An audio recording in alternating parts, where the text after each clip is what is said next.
Pernambuco Documenta apresenta no programa de hoje o professor Reinaldo Carneiro Leão, bacharel em Sociologia e Política, historiador, advogado e sócio do Instituto Arqueológico e Histórico Geográfico Pernambucano, sócio também de outros institutos congêneres, inclusive do Instituto Brasileiro. Professor Reinaldo Carneiro Leão, quais as principais causas da Revolução Republicana em Pernambuco de 1817? Para falar sobre as causas da Revolução Republicana, em 1817, eu tenho que me reportar a quase 200 anos antes, quando nós, pernambucanos, expulsamos daqui os holandeses, quer dizer, aqueles que eram pagos pela Companhia das Índias Ocidentais.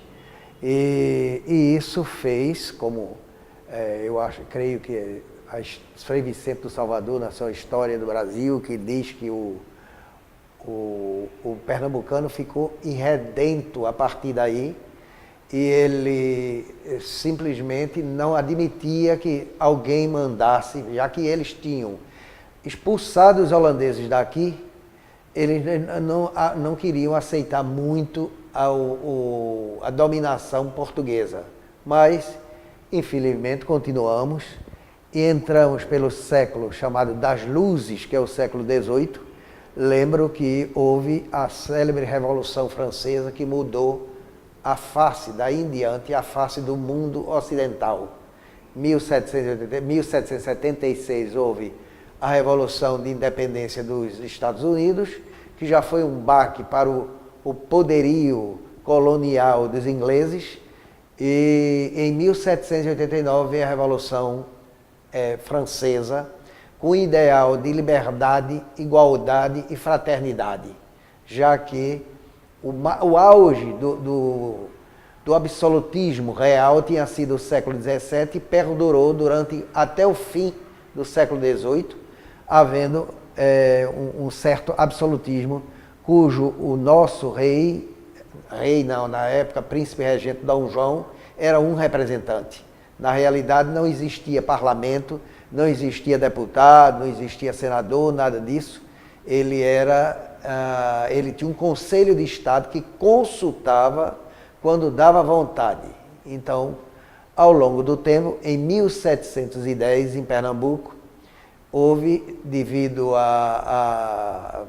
o Recife ter se tornado vila, em novembro, parece que de 1809, foi instalado em 1710. E a aristocracia que mandava em Olinda, que era a capital, usando as palavras do historiador e diplomata Valdo Cabral de Mello, a açucarocracia não admitia que os comerciantes do Recife tivessem também o apanágio de uma vila, de ser uma vila. E houve a chamada Guerra dos Mascates. Nesta guerra, um dos açucarocratas, que era Bernardo Vieira de Mello, membro da Câmara de Olinda, disse que Pernambuco poderia se tornar uma república ad instar de Veneza, quer dizer, a maneira de Veneza. Uma república, Veneza era uma república aristocrática. Bem, passou-se todo o século XVIII, quase todo, e veio a Revolução Francesa. Portugal continuava, enquanto na França se instituiu o regime totalmente, se depôs a monarquia, instituiu-se o terror, Portugal continuava no regime absolutista. A rainha tornou-se mentalmente insana em 1792 e Dom João tornou-se o regente, príncipe regente. Daí, aliás, lembrando um detalhe, é por isso que o Recife tem uma Rua do Príncipe, por conta dele, Rua do Príncipe Regente. Enfim, em 1799, o bispo Azeredo Coutinho, bispo de Olinda, que era conhecido na época, o bispo de Pernambuco, pediu à rainha, quer dizer, e Dom João autorizou, o antigo colégio dos jesuítas, e fundou um seminário, o famoso Seminário de Olinda. Para este seminário, ele convocou toda a inteligência que existia na época. era a Rua da Câmara, era o João Ribeiro, era o Padre Roma, todos eram professores lá no seminário, fora alguns que eram civis e não religiosos. E em 1801 havia uma loja maçônica chamada a Loja dos Suassunas, situada no Engenho Suassuna, que depois, muitos anos depois, tornou-se a usina Jaboatão, no município de Jaboatão. E no Engenho Suassuna criou-se a loja do Suassuna e houve uma conspiração. Por quê? Porque eram ricos os irmãos Francisco de Paula Cavalcante de Albuquerque, ele e o irmão José estudaram na Europa, principalmente José, que aliás foi governador do Rio Grande do Norte, e ele criaram essa loja e resolveram uma certa insurreição. Quer dizer, o regime era de tal modo absolutista que acharam que as cartas que eles escreveram eram, de certa maneira, continham as ideias francesas, entre aspas. E aí eles tiveram os bens sequestrados e essa coisa toda. O capitão Mó Suassuna é o pai do Visconde de Suassuna, que foi ministro do Império e lutou na Revolução de 17, do Visconde de Camaragibe e o Visconde de Albuquerque, que todos os três foram ministros no Império. E o irmão caçula, o barão de Muribeca, foi deputado provincial e chegou a ser também vereador aqui no Recife. Mas, enfim, esse foi o primeiro surgimento daí. Em 1808, a Rua da Câmara já tinha fundado a primeira loja maçônica que se tem com notícia no norte do país, que é o Areópago de També. Em 1790 e tanto ele fundou esse Areópago. Mas quando ele veio morar no Recife, aí fechou-se lá. E aqui a maçonaria se espalhou, de forma que a imensa maioria dos padres que tomaram parte na Revolução, que inclusive foi conhecida como Revolução dos Padres, eram maçons também. E aí vem, em 1808, fundou-se outra academia, chamada Academia do Paraíso, que era uma loja maçônica, e por aí foi. Agora, esses são os primórdios da própria Revolução, o porquê das ideias revolucionárias. Eram pessoas extremamente cultas e que muitos, como a própria Rua da Câmara, estudou em Montpellier e é cientista. A primeira história natural, uma bela história natural que não foi a primeira foi no tempo de Nassau, que fala nos animais, na flora e na fauna de Pernambuco e do Nordeste, é dele, de Rua da Câmara. E quem desenhava a fauna e a flora era justamente o padre João Ribeiro Pessoa de Melo Montenegro. Está na Biblioteca Nacional do Rio de Janeiro um volume em fólio contendo todos os desenhos do padre João Ribeiro feitos para o livro de botânica, de história natural do Rua da Câmara. Enfim, Pernambuco, além da cana-de-açúcar, tornou-se rico porque tinha o algodão. E eu lembro, poucas pessoas sabem disso, que o Ceará pertencia a Pernambuco, só foi desligado em 1799.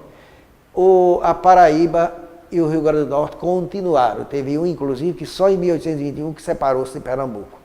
Então, o Recife era a segunda cidade mais rica do país. Primeiro, antes da chegada da corte, era o imperador, Salvador. Depois era o Recife. E em 1798, na França, Napoleão Bonaparte torna-se primeiro cônsul. Em 1804, imperador. E querendo dominar toda a Europa, fez guerra total contra o reino da Inglaterra.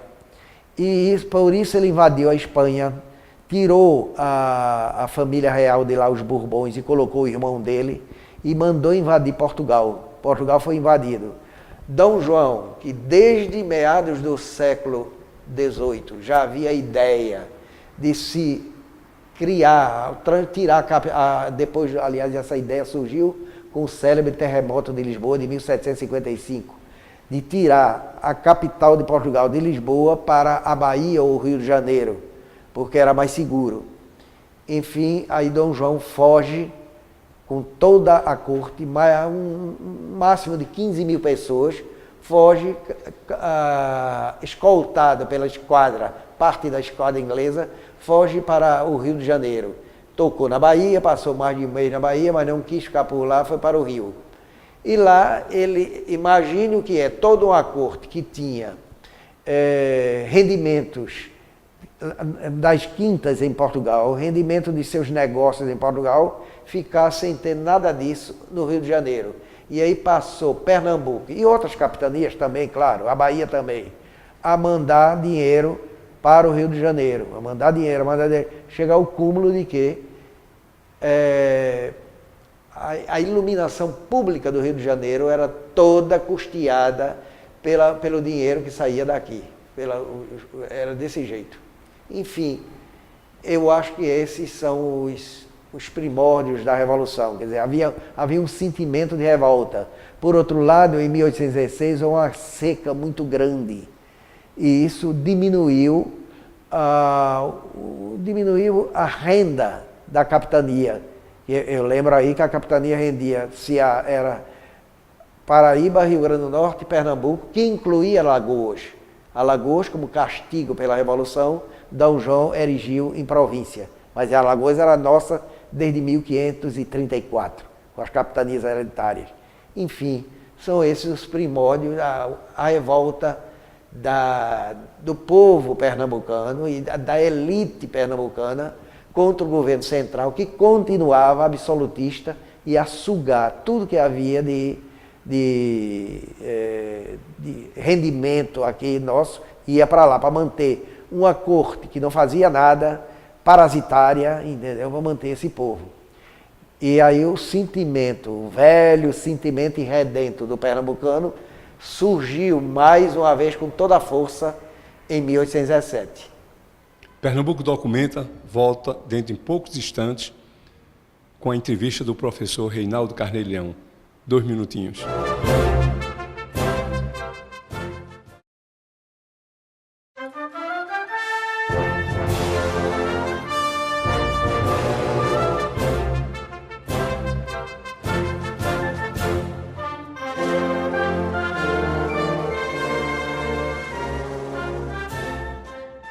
O Documenta retorna com a entrevista com o professor Reinaldo Carneiro Leão.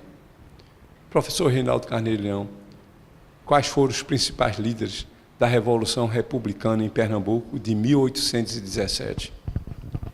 Os principais líderes da Revolução foram vários, aliás, mas o principal, eu posso dizer que foram aqueles intelectuais, os padres e os grandes comerciantes e os intelectuais que eu já me referi na pergunta anterior, que eram professores do seminário de Olinda, e que parte morava em Olinda mesmo e parte aqui no Recife. Agora, no momento, quem desencadeou a Revolução foi o sentimento, vamos dizer, irredento de José de Barros Lima, o Leão Coroado. Irredento porque justamente é o caso de Pernambuco que não se dobrava, como até hoje ele não se dobra. Eu faço um adendo em dizer que houve uma senhora, uma intelectual holandesa, que residiu 5 anos aqui no Brasil e que há uns 10 anos atrás esteve por aqui, deu uma entrevista e disse que o estado onde viu maior irredentismo foi o estado de Pernambuco. Quer dizer, é um estado que não aceita facilmente de ser dominado, talvez até pela pujança e a riqueza que ele teve no passado e o fato, como já disse Frei Vicente do Salvador, de ter expulsado os holandeses daqui, nós próprios, e não com a ajuda de Portugal. Como eu já disse em outra entrevista, já havia um papel forte assinado pelo rei que concedia a todo o norte, todo o nordeste do Brasil, concedia a Companhia das Índias Ocidentais. Mas, enfim, os líderes, eu posso citar o Padre Roma, que morreu enforcado no campo da Pólvora, lá em Salvador, Frei Miguelinho, Miguel de Almeida Castro, Frei Miguelinho, o João Ribeiro Pessoa de Melo Montenegro, Padre João Ribeiro, este, inclusive, era um intelectual, amigo do viajante Louis Tollenar.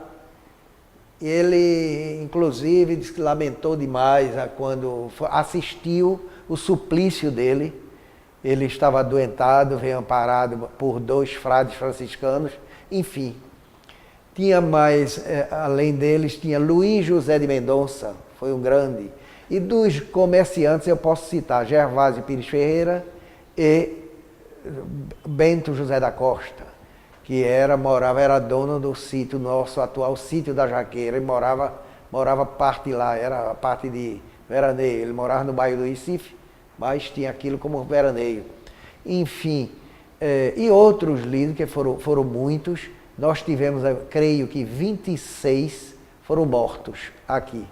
Eram enforcados, depois decapitados, e o Padre João Ribeiro talvez tenha sido o pior de todos, porque, coitado, ao ver a derrocada da Revolução, 74 dias depois de rebentada, eclodida, aliás, ele suicidou-se numa trave da igreja, da capelinha do Engenho Paulista, e foi sepultado atrás. Ele não poderia ser sepultado no interior da igreja, porque na época o Código Canônico não previa, dizia que a pessoa que suicidava estava revoltada contra Deus, então não podia ser sepultado em solo sagrado. Ele aí foi sepultado atrás da igreja, e acontece que quando, 3 dias após o sepultamento dele, chega o comandante português, ele então manda desenterrar o corpo e é decapitado, a cabeça mandada para hoje Praça da República aqui, que por nós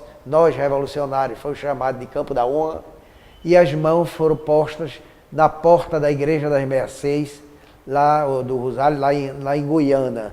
Tanto presentemente o IFAM autorizou que faça a prospecção, que segundo a tradição popular, as mãos dele foram sepultadas atrás do altar-mor da igreja. E o IFAM concedeu autorização recentemente para que se faça prospecção atrás do altar-mor dessa igreja, para ver se ele encontra os restos. O crânio tem uma história romanesca que é longa para contar, mas o crânio dele esteve exposto muitos anos no Instituto Arqueológico, quer dizer, dentro de uma urna, até que nós providenciamos em 2001 o seu sepultamento na igreja de Santa Elizabeth Regina, que é a matriz da cidade do Paulista. Bom, agora, Luiz José de Mendonça foi aquele que foi morto também, enforcado, foi quem criou a lei orgânica. A lei orgânica é uma espécie de mini-constituição. E os padres pertenciam ao governo, foi criado um governo, que isso é motivo para outra pergunta, mas foi criado o governo e 2 dos padres participavam. Padre Roma não participou porque viajou para Bahia, onde a maçonaria já tinha pessoas que iam aderir à Revolução, mas o Conde dos Arcos, que era preposto de Dom João VI, Dom João, na época não era ainda VI, lá na Bahia, mandou prender logo que ele desembarcou e fez um julgamento sumário. Em 2 dias ele foi enforcado na frente dos 2 filhos, de Luiz e o futuro general Abreu Lima, aquele que é chamado o herói de 2 mundos, porque enquanto aqui no Brasil ninguém dá valor a ele, ele está no panteão dos heróis, tanto na Venezuela como na Colômbia. Ele é visto como panteão dos heróis, aquele brasileiro que lutou pela independência da Gran Colômbia. Bom, e quando houve a morte do Padre Roma, conta o general Abreu Lima que ele ficou na frente do irmão, que era pequeno na época, para que o irmão não visse o momento em que o pai era enforcado. E depois ele teve a cabeça decapitada, posta em salmoura, para ser exposta também. Enfim, esse foi o resultado do que Portugal fez conosco. E um outro líder também famoso era um comerciante capixaba, que foi para a Inglaterra e lá arrumou negócios na Inglaterra e veio representá-los e dinamizá-los aqui. Domingos José Martins. Ele tinha um irmão morador aqui. Ficou aqui e ele, inclusive, casa com a filha de Bento José da Costa. Era Domingos José Martins, que é considerado, é uma coisa interessante que acontece. Ele é altamente valorizado no Espírito Santo, porque dizem ele que no Espírito Santo não tem um herói, e o herói que tem viveu aqui e morreu aqui, que é Domingos José Martins. Pernambuco Documenta pergunta ao professor Reinaldo Carneiro Leão qual o principal legado da Revolução Republicana em Pernambuco de 1817. Olha, eu acho, é uma opinião pessoal, o principal legado é a continuação, entendeu, dessa efervescência, desse irredentismo, a efervescência por liberdade que Pernambuco teve. Não é à toa que a última grande revolução do Império foi aqui em Pernambuco, a Revolução Praeira, 1848-49. Foi a última grande revolução do Império. Então, Pernambuco sempre lutou pelos seus direitos. Era também, não é à toa que devido à importância intelectual nossa, quando foram criados os cursos jurídicos, foram criados um em São Paulo, outro aqui em Olinda, exatamente porque sabia-se da pujança cultural que era nossa. Então, acho que o principal legado ficou aquele gostinho, eu posso até dizer, falando no popular, de quero mais. Ficou aquele gostinho de quero mais no pernambucano, tanto é que logo em 1821 já fez os portugueses ir embora daqui, por intermédio da Convenção de Bibiribe. Redundou em 1824 noutra revolução, também a Confederação do Equador. E o filho de Dom João, o Pedro I, para nós, pernambucanos, de triste memória, tirou mais da metade do território de Pernambuco, ele tirou. Nos tirou a comarca de São Francisco, que desde 1534 era nossa. E hoje é uma coisa que ninguém sabe se é Bahia ou se é Pernambuco, porque quando se vai lá, tem gente que diz assim, isso aqui é Pernambuco. E o baiano não liga para aquilo ali, porque é a margem esquerda do São Francisco. No entanto, uma das cidades lá, um dos municípios de lá, é quem está dando mais dinheiro à Bahia ultimamente. E, infelizmente, foi mais uma vez o irredentismo de Pernambuco, em 24, que fez isso. Que, aliás, foi um estado e uma província bastante, como província, foi capitania em 17, província em 24, e estado em 38, quando Getúlio, para dar a tacada final, nos tirou o arquipélago de Fernando de Noronha. E Fernando de Noronha hoje, nós temos só, o governo do estado de Pernambuco só tem poder sobre 30% do território. Porque 70% tem de primeiro perguntar ao Ministério, ao IBAMA, Ministério ligado ao IBAMA e tudo, enfim. São as coisas, quer dizer, Pernambuco, por conta desse seu irredentismo, sofreu e perdeu área territorial maior do que a que ele tem hoje, por conta disso. Mas continua de cabeça levantada, isso é que é importante. Não se acomoda facilmente, não.